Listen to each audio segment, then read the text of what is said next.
There was no correct way to start the holidays, according to Romy, other than attending the local Santa Claus parade. When Romy was a little girl, the festivities would begin a week before the parade. Her mother would come home from the grocery store with apple cider and all the ingredients to make gingerbread. She'd mull the cider while lovingly rolling out dough, cutting it into wonderful trees, then let Romy drown them in sprinkles. But neither of the treats could be touched until they got to the parade site. Romy loved how the cookies smelled, how they crunched, and how they made her teeth buzz. The night before, her parents would load up a little wagon with blankets, pillows, and camping chairs, and Romy could hardly sleep. This was due in part to her excitement, but mostly because her father insisted everyone get up at 5 a.m. to secure prime seats. In the years he'd lived in the city, this strategy made sense. But when Romy's family arrived on the main street of their little town every year, the road wasn't even closed yet. The year that Romy's father got into a fist fight with a local street sweeper for having the audacity to try and clean their little encampment was the year this tradition ended. The street cleaner, convinced that Romy's brother, huddled under a blanket, was a particularly large piece of garbage, tried to suck him up with the hose.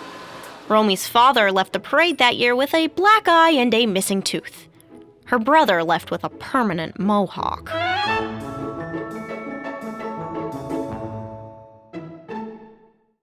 But the real magic came during the parade.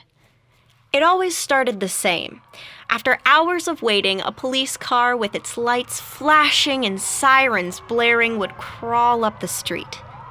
What followed was an hour and a half of absolute joy. You could always count on the colorful floats handcrafted by local schools and interest groups.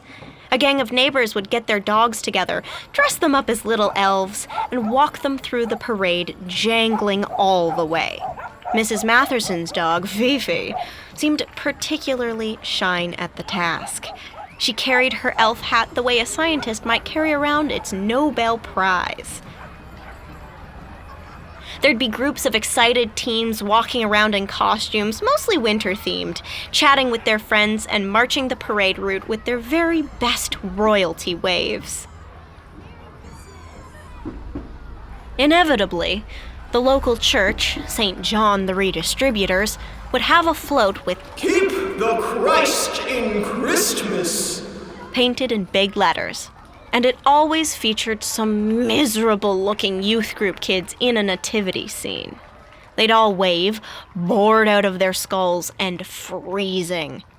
Romy particularly liked the year when Mary forgot she was holding the baby Jesus and started waving with both hands. She'd received candy canes at the parade before, but never a baby doll of a real deity. He was missing an arm, but that was fine. She was pretty sure that happened at Easter anyway. Behind the nativity always came the old-fashioned horse and carriage with waving, old-timey Christmas shoppers. Romy remembered vividly the year the horses stopped right in front of her family. The beautiful beasts slowed their pace, waved their silky manes, and took a dump, the size of Mrs. Matherson's dog. Even more remarkable was the maneuvers the Shriners did in their little cars to avoid it. Secretly, Romy believed that the Fast and Furious producers must have watched that parade. But what Romy loved most were the marching bands. The big police bands with their drums and bagpipes, the colleges and their precise renditions of Santa Claus is Coming to Town, even the high school bands in their fun hats. Sure, she heard all the same music, arguably better renditions of it, when she turned on the radio or went into a shopping center. But that wasn't what made it special. People as few as 4 or as many as 50 could walk around town making music together. And people would sing along. Essentially what Romy saw, what she heard, was people making joy out of thin air. Romy couldn't wait to join a marching band and walk in the parade. But the year Romy was old enough to start band class was the year Romy moved schools. The new school barely even had a music class. So, when Katie came home one day uttering the words, "Mom, I'm going to be in the marching band. I get to do the parade this year," Romy sang her daughter's praises. But there was a nagging voice in the back of her head. Romy had walked in exactly one parade. What her new school lacked in music education, it made up in spades with volunteer opportunities. Every week, new opportunities were posted by the cafeteria door, and just as she reeled from learning her new school didn't have a marching band, she was welcomed into the arms of the Santa Claus Parade Volunteer Committee. She was a costumed character. They told her she was a polar bear. However, the garments they handed her looked less cute and cuddly and more apex predatory. The head was huge and rough. It appeared to be made of foam that had petrified sometime between the building of the Great Pyramids and Lincoln's assassination. The costume itself wasn't promising either. The fur was gray and matted. To top it all off, her friend Nadia had spilled cranberry tea all over the mouth and chest while helping Romy get into it. Once fully immersed in her suit, Romy was hot, itchy, and damp, not only from the tea, but the moisture of her own breath inside the costume head. As Romy shuffled miserably along the parade route, no less than 3 children burst into tears at the very sight of her.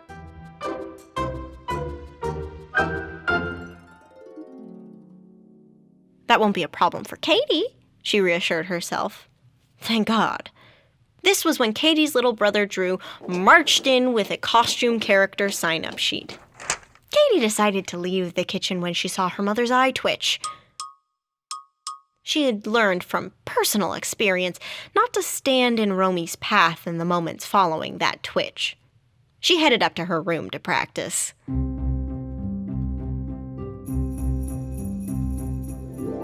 This year was Katie's 3rd year in music and 1st in the marching band. She had been bestowed the honor of lead flute, and it lit a fire in her like nothing before. It meant she was the best flautist in the class, and she didn't take that responsibility lightly. This year, by hook or by crook, she was determined to get that blasted thing to make noise. A noise, any noise at all, would be heaven. She had done it once last year. It was the middle of Remembrance Day. Jimmy Stevenson had accidentally hit her in the back of the head with his trombone, and the subsequent yelp Katie gave out translated into a loud and proud F-sharp. Which would have been great if it wasn't in the middle of the moment of silence. This year, Katie would make a noise. Maybe even on purpose. She practiced day and night. Any moment she had, Katie spent it flute in hand. Most nights she would come down to dinner purple in the face and grumpy. "Do you think she might be doing drugs?" Tom asked Romy one night after a particularly plum-faced post-practice dinner. "You mean like performance enhancers? If she is, they're not working."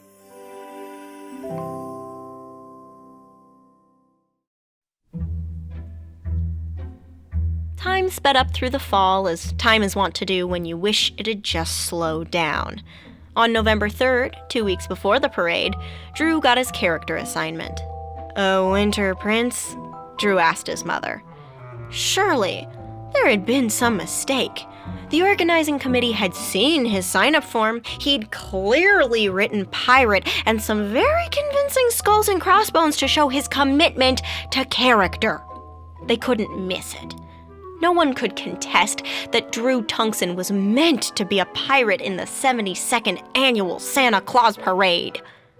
Much to Drew's lament, Romy picked up the costume that very Saturday. It was frilly, powder blue, and it had a sash. What kind of self-respecting man has a sash? Drew thought miserably to himself. 3 doors down at the Stanton household, Drew's best friend Riley was having costume problems of his own. He was staring down the itchiest fake beard in existence, and an eye patch he'd somehow have to wear over his glasses. He was seriously considering changing his name and running off to live in a local grocery store. That was when his walkie-talkie began to crackle. Drew was on the other end, and he had a plan. As the parade approached, Romy was feeling a little more than overwhelmed. She decided, on the day that both her children had declared their involvement, that there was to be a master plan for a perfect parade. She loved the thought of it. A perfect parade. Drew couldn't make children cry if there was a plan for a perfect parade.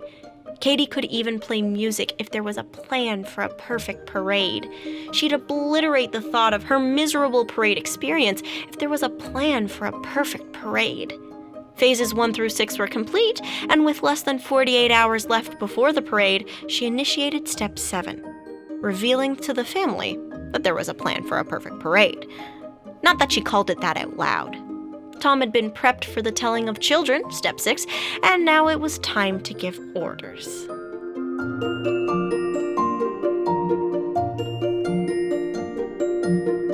It was simple. At 5:45 a.m., Romy would wake up, bake cookies, mull cider, and lay out Drew's costume. At 6:35, the kids would need to be up, so she told them 6:15. After breakfast, Tom would walk Drew over to Riley's house, where the two would get into costume and head over together. At 7:45, Tom would take Katie to the parade route, and Romy would head to the school gym with cookies and cider. She'd then circle back and meet with Tom at her pre-selected parade watching spot, step 4, and triumphantly watch as their children walk in the parade. After they'd collect their rosy-faced offspring and drink cider and bask in the glow of the holiday season. Romy got so excited that she skipped ahead and prepared the cookies and cider that night. She left it all by the door so she could just pick them up and go. Romy anticipated disaster. She had 2 separate backup plans. But much to her surprise, the morning went off without a hitch.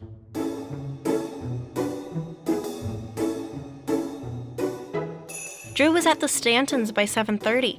Katie was dressed without being asked a 3rd time, and Romy had set up her camp chairs in her spot earlier than expected. It wasn't as early as her father would have liked, but at 8:15 a.m., there was only one other person on Main Street. It was Jim Stanton. She waved across the street at him with a chuckle. Jim Stanton would help out his murderer if it meant Jim would be earlier to his funeral. Romy breathed a sigh of relief. This went perfectly. That same thought crossed Drew's mind as he stood next to Riley wearing a piratey grin. He wasn't one to lie, but he had successfully suggested to Mr. Stanton that he and Riley's costumes had been a bit mixed up. Mr. Stanton was so focused on leaving on time that he didn't notice when the boys came downstairs wearing each other's costumes. Between Riley's pirate beard and the balaclava Romy forced Drew to wear between November and May, it was a pretty easy switch. Tom met up with Romy a little later than expected, but it was of no consequence. Though Tom's smug smile did make her feel a little bit like she was forgetting something. She couldn't be. Romy had her perfect parade plan. She was more than confident. However, confidence was the one thing Katie needed most. On the way over, she and Tom had caught a snippet of the local high school band warming up. It was so much better than their dumb little public schools band. The high schoolers had clean, warm-looking uniforms. Meanwhile, Katie and the rest of their band were stuck in school sweatshirts. Their logo wasn't even cool. It was just some dumb torch. But there was no time left to worry.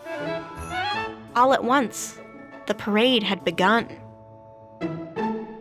Romy watched in anticipation as the police rounded the corner at a glacial pace. She wouldn't have to wait long. Drew and his snowflake court were number 10 on the program, right between the Red Hat Society's A Red Hat Workshop and the local farmers market float. After that, Romy would be sure to look out for Drew's friend Riley with the Pirates. Katie was a little farther back in the order. Romy wished that they'd been put back to back so she could get pictures of both kids as stars of the Santa Claus parade.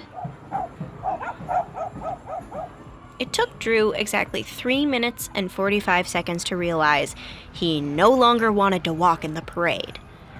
Exactly 2 minutes and 17 seconds into the parade, it had started snowing.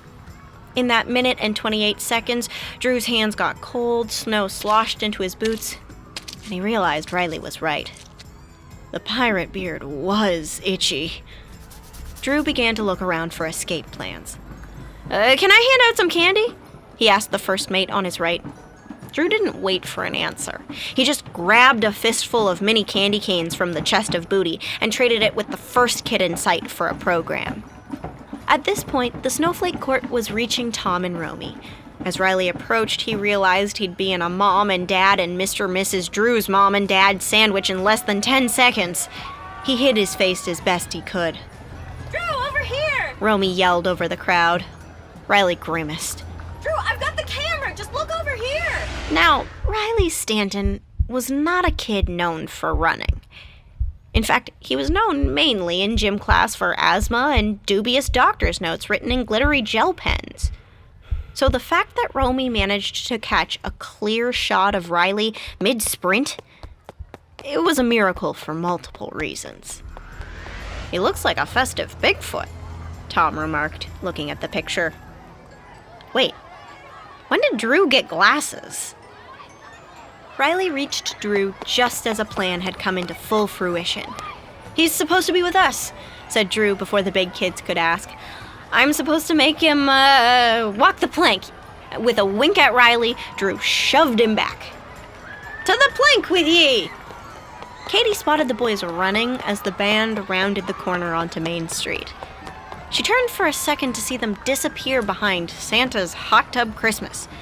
She had to turn back again when Jimmy Stevenson ran into her with his trombone. Again. They were supposed to start playing. Katie put the flute to her lips, and something magical happened.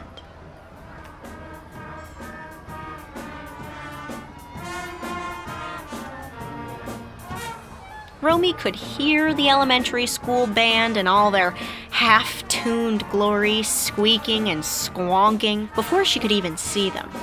The flute was particularly shrill. Who was the flute? Heather Morrison's kid? No. They play the accordion. Romy turned her head to see Katie, head held high, playing her flute as the Stevenson boy repeatedly hit her in the head with the back of his trombone arm. She got a few action shots and then yelled, "Smile for the camera, Katie! Katie, smile for the camera!" Katie had every intention of smiling for the camera. She felt as though this would be her Time magazine shoot, Musician of the Year, Katie Tungsten. But she didn't take her lips away from the flute. With growing panic, Katie realized she couldn't take her lips away from the flute.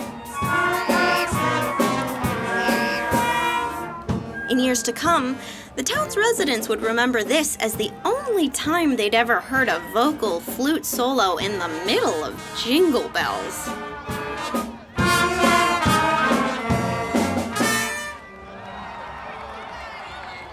Honestly, a kid screaming through a flute seemed on par with the elementary school's annual parade performances. It definitely beat the time that Clayton Cadenson shot blueberries out of his tuba continually. Romy jumped to her feet. "Katie, come with me. We can walk over to the school and..." The rest of the sentence died in her throat. She realized, in her perfect plan nirvana, she'd left the hot apple cider all the way back home, and the crowd was too thick to get back to the car. Her perfect parade plans came crashing down. In a horrible sort of way, Romy got her wish. There, sitting between a particularly tropical elf and Riley Stanton, was Pirate Captain Drew. The three of them were grinning and waving from a steaming hot tub. Riley was drinking from a coconut. Katie hoisted herself onto the float, flute swinging from her lips. She dunked herself into the tub face first, and the crowd cheered. Drew, Riley, and the elf stared.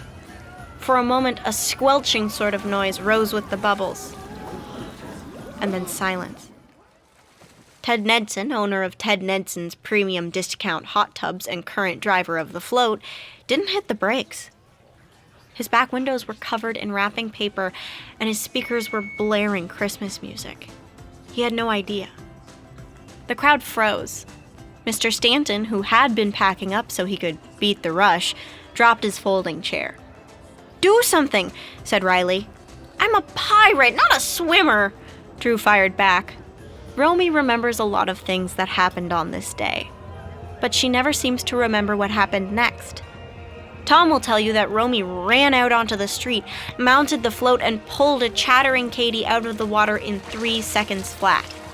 The two emerged sopping wet, looking like a deranged shampoo commercial. Romy remembers Drew convincing Ted to take the hot tub float back to the school, and Ted flying off with the boys before she could even say anything.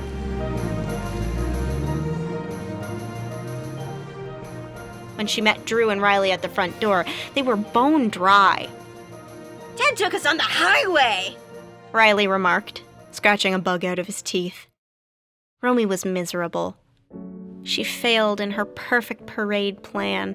She let her children jump into the back of a strange man's vehicle. She left the cider and cookies at home, and Tom wouldn't wipe a smug look off his face.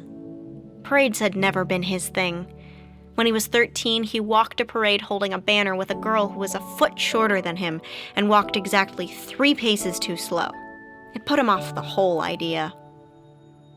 Now, all the little band members and their parent volunteers would arrive at the gym to find it empty and dark, not a festive food in sight.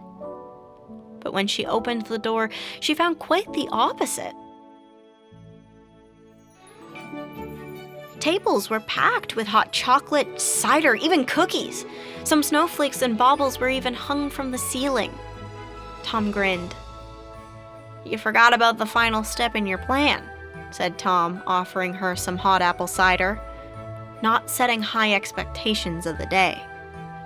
"Oh, you know I can't do that," said Romy. "That's why I get to do it for you."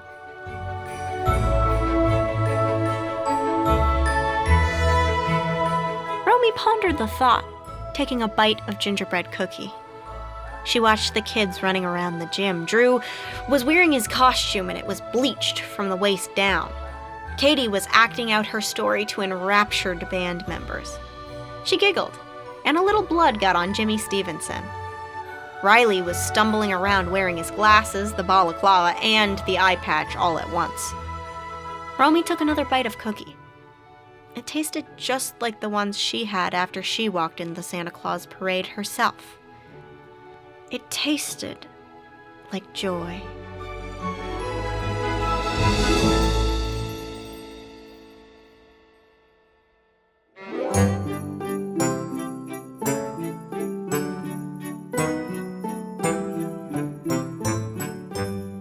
Thanks for listening to Romy's Perfect Parade.